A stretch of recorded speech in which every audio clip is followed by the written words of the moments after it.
Assalamu alaikum, welcome again. Here we have a problem with convection and radiation takes place at the same time. Compared to previous problem, if you remember, we had only convection and conduction. Okay, now we add radiation also into account. So here we have a room which has a wall temperature of 10 degrees of Celsius. We have a cylinder inside. It's small, but in order to just see the shape more clear, I draw it as big. So you have diameter of 5 centimeters, okay? And here we have T wall as 200 degrees of Celsius. You have flow of air with T infinity of 30 degrees of Celsius. As a material property, you have emissivity of 0.7. And you have U infinity, which is velocity of the air here, 50 meters per second. And you can use that information since we do not calculate most accurate calculations for this chapter. We just take the concept. So we will get an approximate value for H. Okay, H is approximately for a 50 meters per second of airflow on top of a 5 centimeter cylinder will be 180 watt per meter square Celsius. That can be found from the table at the book. So, and also you can see at the table that free convection is the lowest heat transfer regime when you don't have air flow. Okay, you have only like free convection driven by the gravity. Okay, so you have very low heat transfer coefficients, and that value increases when you have air flow. And if you have boiling phase change, you have enormous amount of heat transfer coefficients for the phase change heat transfer. Let's see what we can do here.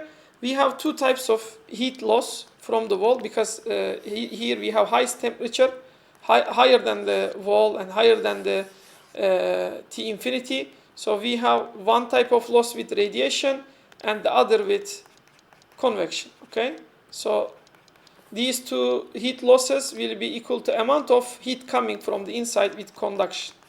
Okay, Q conduction. And we lose heat with amount of Q conduction. Okay, so Q total that we lose for this problem will be equal to Q radiative plus Q convective. Okay, and if you remember the correlations, it is like emissivity, Stefan-Boltzmann constant, then area, then you get T, the bigger temperature, you can say T wall power 4 minus T room temperature at the wall, okay, power 4, then plus H, A, T wall again, then minus T infinity. Okay, so let's plug in the values, okay, with units also to understand how we just cancel some units. So here 0.5 emissivity is a unitless quantity. Then you have Stefan-Boltzmann constant, we have which is 5.67 times 10 to the power minus 8 watt per meter square Kelvin power 4. Okay, then you have T wall, which is okay, we should take also in Kelvin. Okay, 473 power 4 minus 283 power 4. This is the TR. Okay, in Kelvin.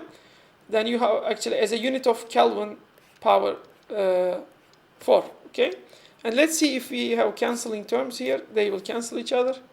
And you have area. What about area of a cylinder? It will be something like this.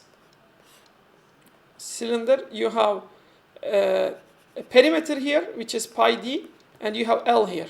L is 1 meter, and diameter is just 0.05 meter. Okay, diameter is given as 0.05 from the conversion of centimeter to meter.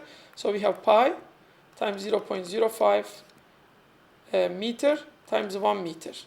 Okay, so you have meter square down at the denominator, and you have here in the numerator, so they will cancel each other. Okay, this is the convective heat transfer term.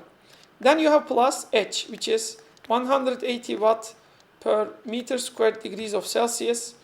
This is a temperature change, so you can take Celsius or Kelvin, doesn't matter. But for here, you take power of temperature value, so you should consider Kelvin for this part. But for the other part here, you take just difference, so Kelvin is okay. Or Celsius, doesn't matter. So you have area, which is pi, times, again, you have the same value, meter, 1 meter. So this meter square will cancel these terms. Then you have temperature change, which is 200 degrees of Celsius minus 30 degrees of Celsius, okay? So that degrees of Celsius will cancel this term. So you have also watt. You have watt here, so you can just sum them. So let's see how we get the result. Here's minus 8, and you have 473 power 4 minus 283 power 4, and close the parenthesis. You have pi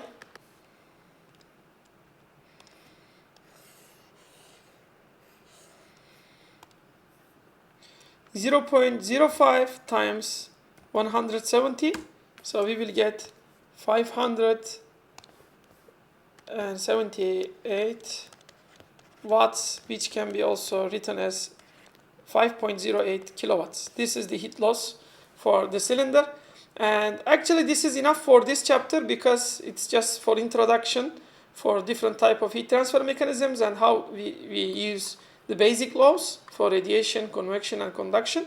We will get more advanced problems for the upcoming chapters. I hope to see you again for the next videos, and thank you for watching.